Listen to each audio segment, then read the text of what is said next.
Have you ever felt like a burden in the very home you spent your whole life building? I have. My name is Evelyn Brooks. I'm 64 years old, and for the longest time, I truly believed that if I gave everything, my time, my youth, my sacrifices, then family would be the one place that would welcome me back with open arms. When I had nothing left, I was wrong. 3 months ago, I was sleeping on the couch in my daughter's living room. Not a guest room. Not even a folding cot. Just an old lumpy sofa, rough fabric scratching my back each night. I laid there still, afraid to move, afraid to wake the woman I carried inside me for 9 long months. My toothbrush, stashed behind the microwave. My clothes, crumpled behind the treadmill. I was told not to cook anything. Too smelly. Not to use the decorative towels. And above all, never touch the thermostat, the only spare room in the house. They gave it to my daughter's mother-in-law from Florida. One night, I asked, just once, if I could sleep in a real bed for a night. Jessica looked at me and said, "Mom, maybe you should consider assisted living. They have yoga classes and bingo nights." Yoga. After 35 years of being a wife, a mother, the silent force behind every meal and holiday, I had become invisible in my own family. But the funny thing is, when you hit rock bottom, you learn how to be quiet, how to observe, and how to wait. Because one gloomy rainy afternoon, with exactly $14 left in my bank account, I bought a lottery ticket at a gas station off 8 Mile, and that ticket made me a millionaire. This isn't just a revenge story. It's a story about power, about dignity, and about what happens when the woman they called a burden suddenly holds the pen that rewrites the whole damn story. So take a seat. Because today, I'm going to tell you how a couch, a cold cup of coffee, and 6 tiny numbers tore down an entire idea of what family is supposed to mean, and trust me, you'll want to stay till the very last second. Jessica's apartment sat in a quiet suburban neighborhood, about a 30-minute drive from downtown Detroit. 3 bedrooms, an open living room, pale wooden floors, spotless white walls. The kind of space that immediately screamed one word: stability. Oak cabinets, warm yellow lighting, hand towels embroidered with the couple's initials hanging neatly beside the sink. Everything was perfectly arranged. Too perfect. Because behind all that order were invisible rules I had to learn to live by. Rule A1A, don't disturb the aesthetic. Rule A2V, leave no trace. And Rule Fanny 3, the unspoken but most important one. Never forget you're just a temporary guest. After 35 years of marriage, I got divorced. My husband, Walter, had been with someone else for years. I was just the last to admit it. I didn't ask for much.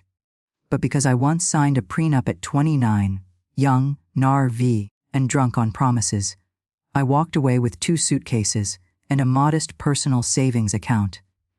Jessica told me I could move in for a while.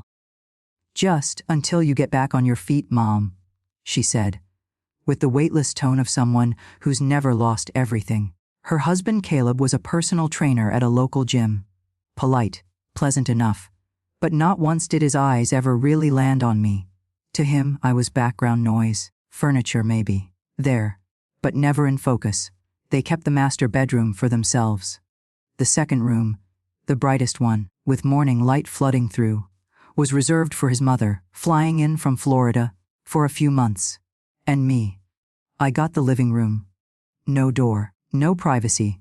Every morning, I folded my blanket, fluffed the pillow, and tucked my suitcase behind the couch, so I wouldn't disrupt the overall aesthetic. As Jessica once delicately put it, I brushed my teeth using water from the filter jug.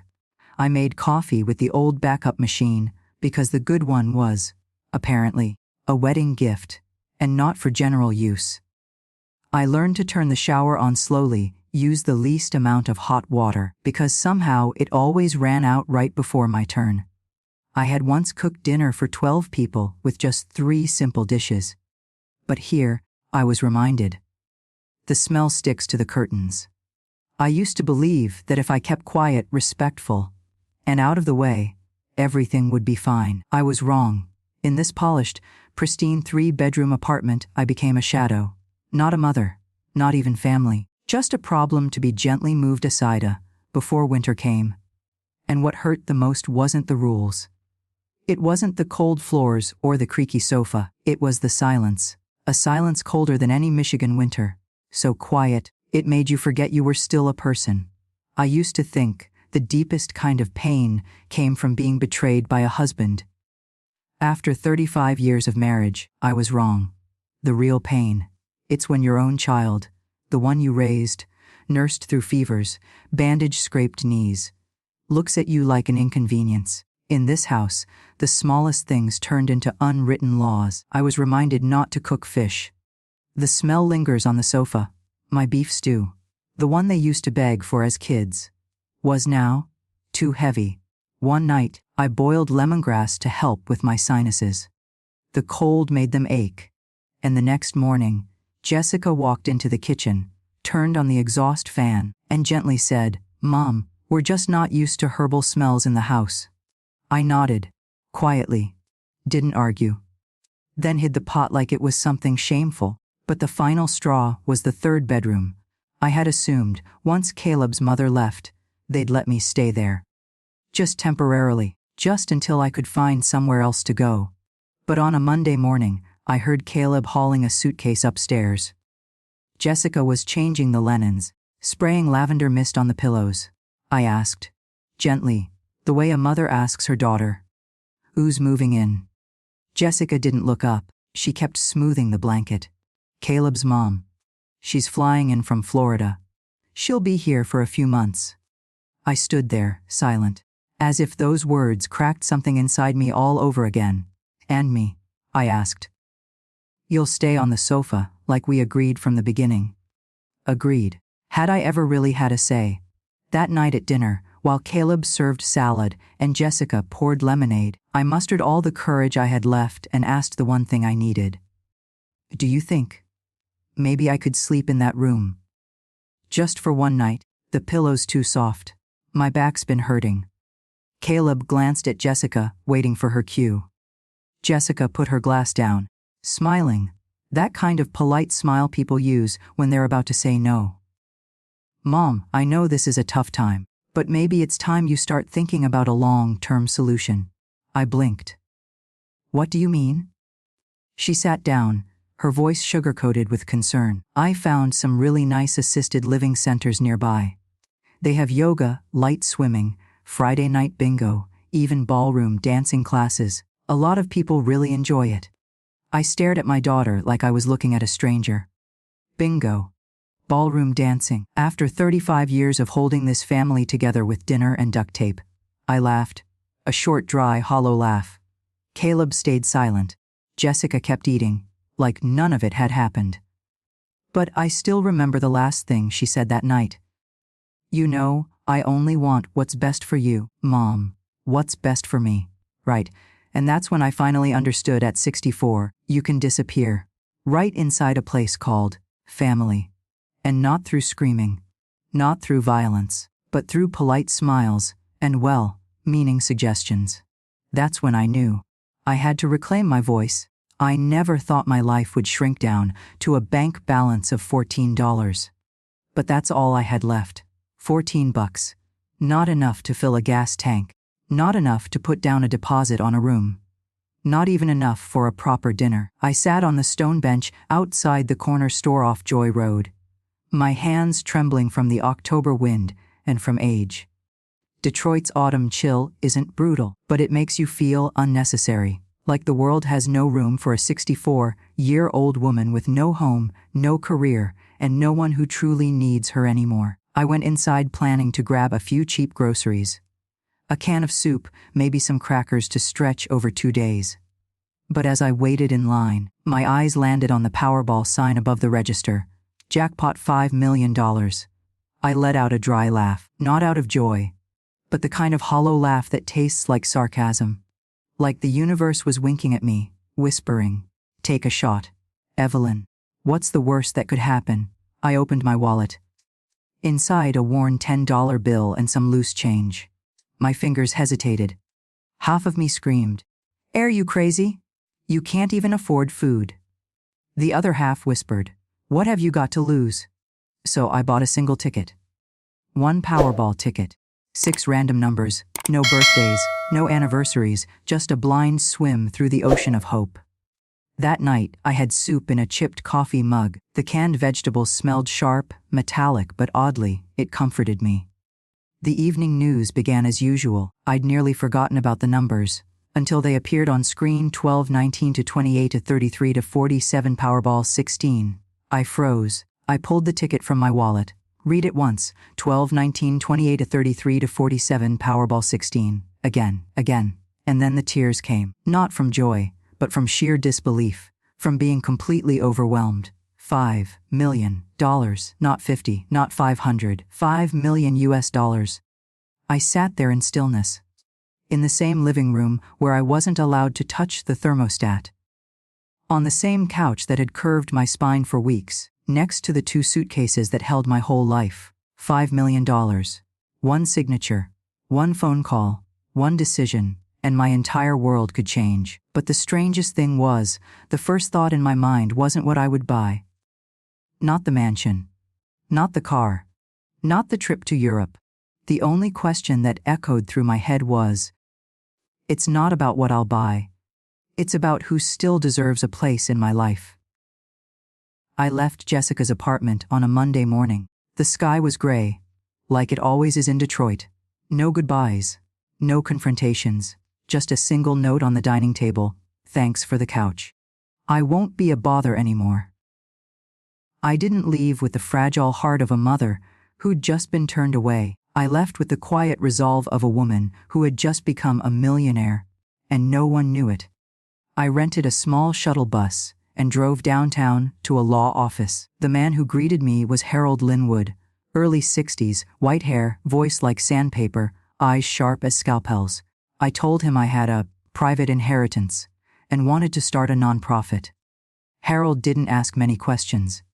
He looked at me for a long moment and said, "You're not the first to walk in here with a large sum and a quiet plan, but you're the first I've seen who didn't smile while saying it." I didn't smile. Instead, I founded the Silent Backbone Foundation, a place for women like me, forgotten mothers, replaced wives, grandmothers seen as burdens, all because they were no longer useful.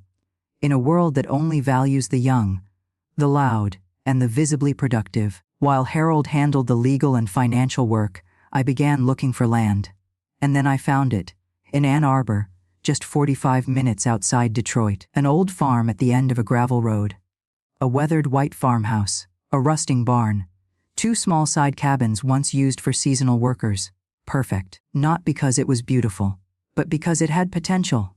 The seller, a family of aging farmers, needed to divide their estate fast.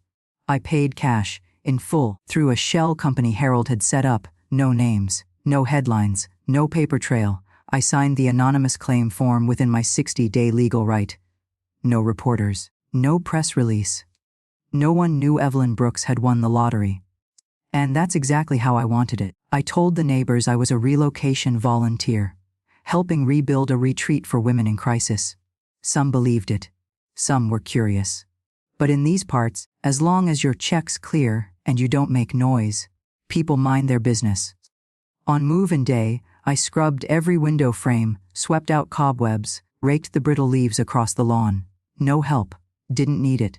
Every stain, every squeaky stair, every speck of dust was a reminder I'm rebuilding this world by my own rules. And the strangest thing, I didn't feel tired. I felt alive. For the first time in years, I didn't need permission to turn on a light. Didn't have to tiptoe past someone else's comfort zone. Didn't have to ask if I could make a cup of coffee. Didn't have to shrink myself into silence. I was Evelyn Brooks. And now I didn't just have money. I had power, and I knew exactly what to do with it. It was a December afternoon. No rain, but the sky hung heavy, like it was just waiting to collapse on everything beneath it. I was standing in the old barn, arms wrapped around a bale of hay, when I heard the sound of tires on gravel. That crunching rhythm, distant, yet familiar, echoed like a memory I thought I had already buried. I looked up. A silver SUV, Familiar enough to make my heart skip. Caleb's car, they had come. Jessica and Caleb, no warning, no phone call, no apology, just two people. Worn down, tired, defeated, standing outside a fence they didn't even know belonged to me. Jessica wore a thick coat. Her face was thinner, her eyes sunken with exhaustion. Caleb looked nothing like the gym trainer I remembered. Dust on his jacket. Sneakers caked in dirt like they'd wandered through every dead end left. I didn't rush to greet them. I stood still, letting the moment hang heavy, letting them wonder where are we, who is that woman watching us. Then I walked toward them, calm, even, as if my footsteps had left memory behind. "Hello, you two," I said, steady as ever. Jessica needed a few seconds. And when recognition hit, she froze. "Mom, what are you doing here?" Her voice cracked, stripped of all the confidence she used to wear like perfume. I didn't answer right away, just looked her in the eye. Those same eyes that once looked at me with quiet superiority. Now, they looked lost. Like a child who forgot the way home. "The real question," I said, "is what are you two doing here?" Caleb spoke next, his voice rough. "Well, we lost the apartment. Jessica got suspended. My gym shut down. We didn't know where else to go." Jessica reached for my hand. "Mom, I know you're mad, but we're out of options." I nodded slowly, then turned, not toward the front porch, but toward the dirt path that circled around the farmhouse. "If you need shelter, the side cabin's still empty. It's not big, not new, but it's got a bed, hot water, and a window that catches the morning light." Jessica hesitated. Caleb stayed silent. What they didn't know, that cabin used to be for the seasonal workers. Thin walls, a creaky heater, a fridge that sounded like an old tractor. "That house over there." Jessica pointed toward the white farmhouse. "Who owns it?" I looked her straight in the eyes. "I do? You do?" "Yes. For the past 2 months. Not that you ever asked." We reached the cabin door. I paused, then turned to face them. These were the same two people who once told me to look into a nursing home because it had yoga classes and bingo nights. "You two wanted comfort, didn't you?" I said softly. "Well, I once slept on your couch. Now it's your turn to sleep in mine." The words came out quiet, but I knew they hit like stone. Caleb said nothing. Jessica swallowed hard. I opened the door, let the amber light spill into the tiny room, the one I'd repaired myself, curtain by curtain, bulb by bulb. "There's no thermostat here, waiting to be adjusted for you. No dinners made by someone else's hands. But if you truly want to start over, then start here." I turned and walked away. Not for revenge, but to finally teach the lesson that life still owed me. I didn't set many rules, just the basics. Wake up at 5 a.m., cook your own meals, clean up after yourself. If you live here, you work. No exceptions, no excuses like, "I'm pregnant, I used to be a manager," or, "I'm not used to manual labor." Out here, even I've, the one who paid for this land, still get up to feed the chickens, shovel manure, and pull weeds from around the fence. So why should they get a pass? Jessica pushed back, at first, politely. "Mom, I'm pregnant. The doctor said I should limit physical activity." I nodded, then handed her a worn notebook filled with natural food recipes, homemade soup guides, and instructions on baking preservative-free bread. "Then learn to cook. I can't keep making 3 meals a day for everyone. And if you miss Detroit-style food, there's a microwave and a bag of rice in the other kitchen." Caleb didn't talk much. But every time he had to carry water buckets for the goat pen, or mow grass in the sun, his eyes seemed to ask, "I'm a fitness trainer. What the hell am I doing here?" I answered with tasks. Nothing back-breaking, but enough to grind down pride. Fix the water trough, check the electric fence, drive into town to haul hay in the old pickup. One day, I caught Caleb standing in front of the mirror, rubbing his lower back and muttering under his breath. I walked by and left a single sentence hanging in the air. "Sore back. I had one too. After sleeping 3 weeks on your sofa." He didn't reply. Jessica, though, began adjusting. She tied her hair up, woke up earlier. She learned to pick herbs, wash dishes, sit next to me in the kitchen and ask softly, "Mom, can you teach me that lentil stew you made?" The baby kicked after I ate it. Oh, for the first time, I didn't see resistance in her. I saw something else, a genuine desire to learn. To slow down, to understand what her mother had done for decades, silently, without applause. One afternoon, Caleb was scooping horse manure and Jessica was watering the garden when I called them over. "You two remember when you said I was a burden?" Silence. "Well, things are different now," I said with a smile. "I provide the roof, the food, the work structure. To put it simply, I'm not your burden anymore. I'm your boss." They stood still. No arguments. No defense. There was nothing to say. The truth was too plain. I didn't linger. I turned and walked back inside the house, leaving them with the golden hush of a farm sunset. They needed time, not just to adjust to the work, but to adjust to humility. Out here, there's no cozy living room with central air. Only sweat, dirt, and lessons no amount of money can buy. That afternoon, the sun leaned westward, slipping through the leaves and bathing the dirt yard in a soft golden glow. I was sitting on an old wooden bench, gently running my fingers over a knitted wool scarf I had just finished. Simple, no frills, just warm enough to wrap around a newborn child. Jessica walked over, one hand on her belly, her steps slow and heavy. No Caleb by her side. No trace of the woman who once flaunted her title at the bank. No makeup. No sharp, judging stare. Just Jessica, stripped down in silence and fatigue. "Mom," she said, barely above a whisper. The kind of voice the wind could carry away. I want to apologize. I didn't turn. I just gripped the scarf a little tighter.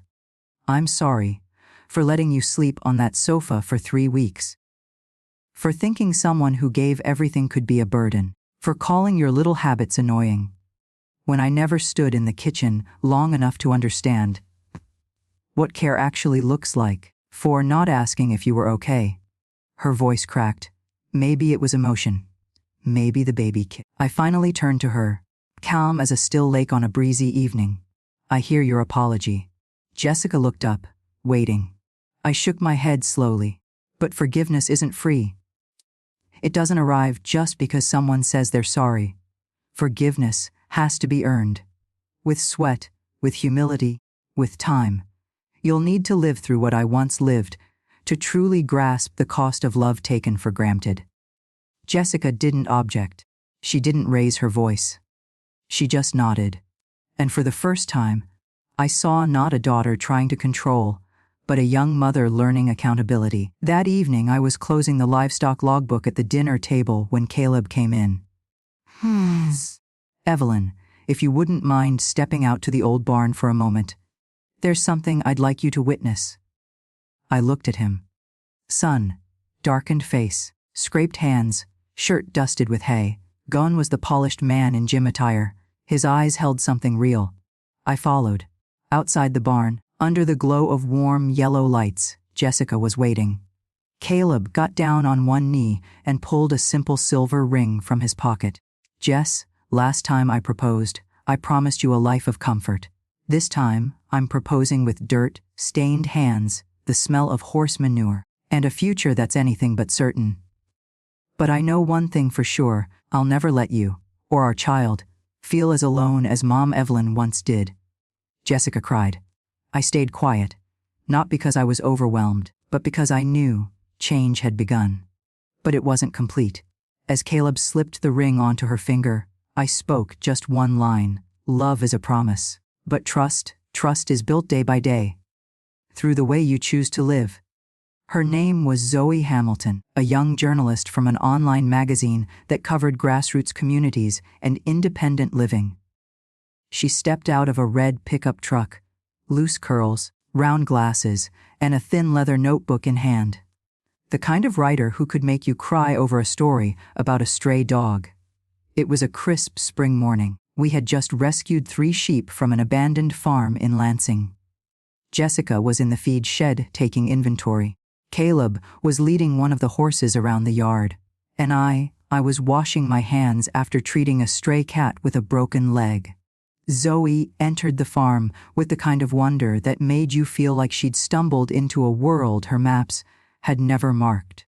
"I heard this was a place for abandoned older women," she said, eyes scanning every corner.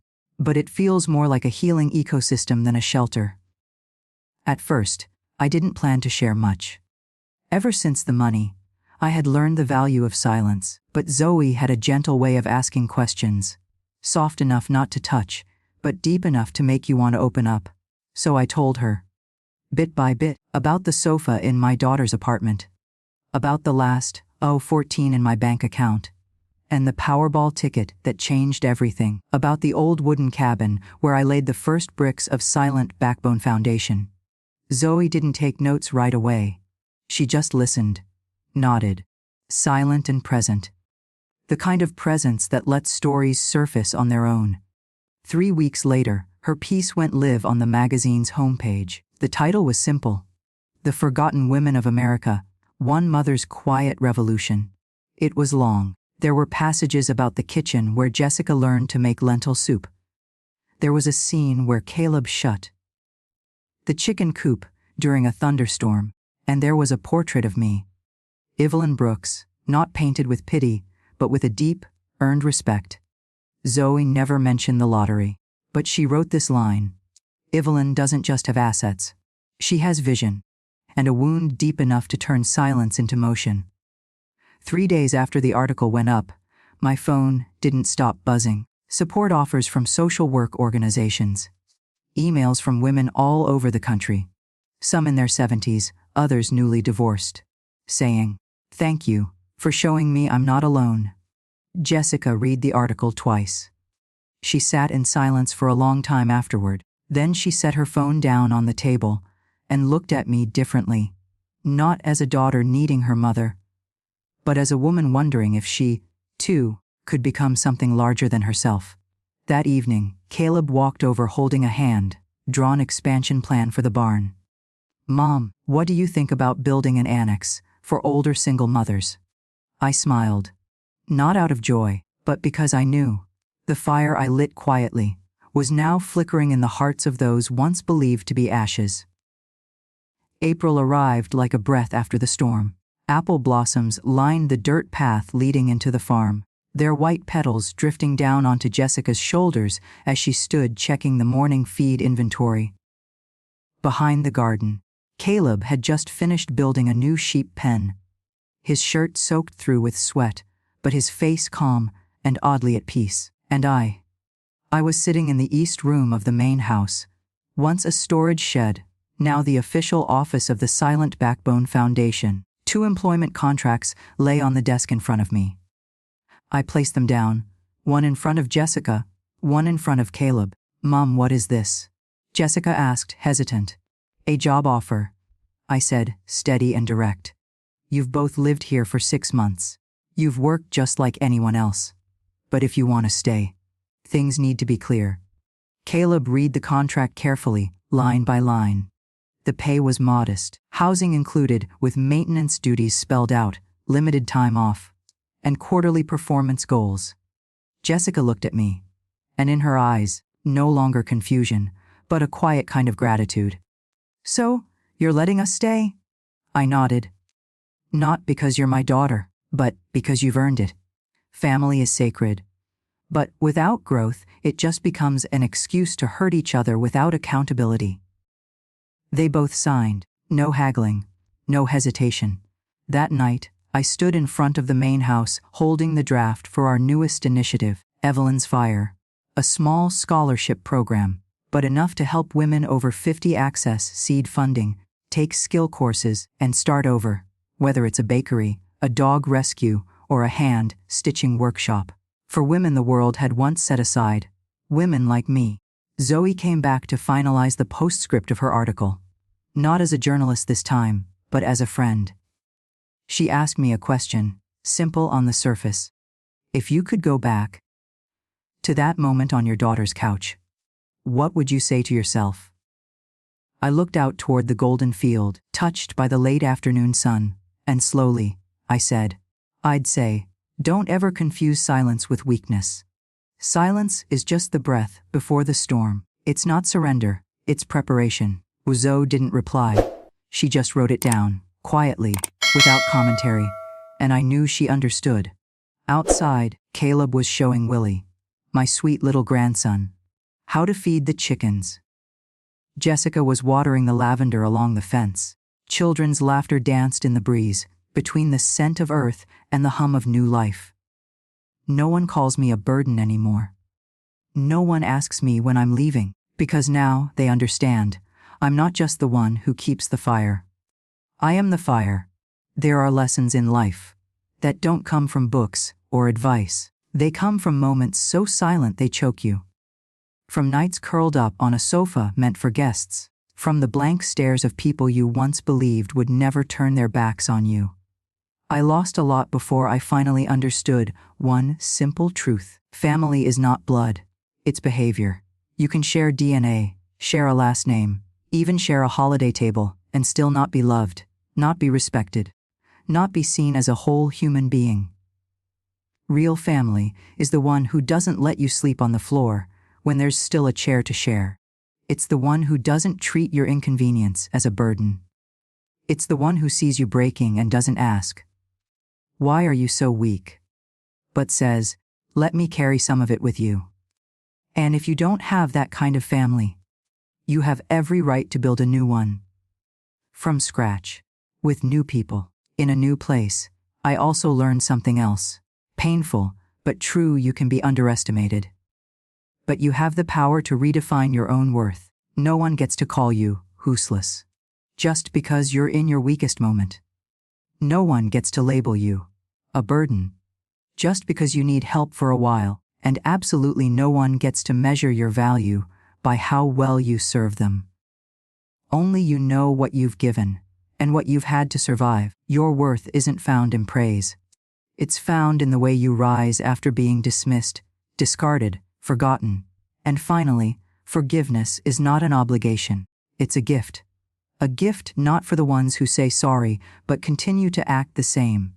It's for the ones who bow to truth and stand back up with better actions. Forgiveness isn't about erasing what happened. It's about choosing not to be shackled by bitterness, but also never giving anyone the chance to break you again. You can choose to forgive. You can also choose to close the door and still live with kindness, but never with foolishness. If someone hearing this has ever felt pushed to the sidelines, I want you to remember this. You are not alone. You are not invisible. And if someone once made you believe you didn't deserve love, prove them wrong. With the radiant life you rebuild from the pieces they tried to bury, silence isn't surrender. Silence is just the moment before the storm, and this time, you are the storm.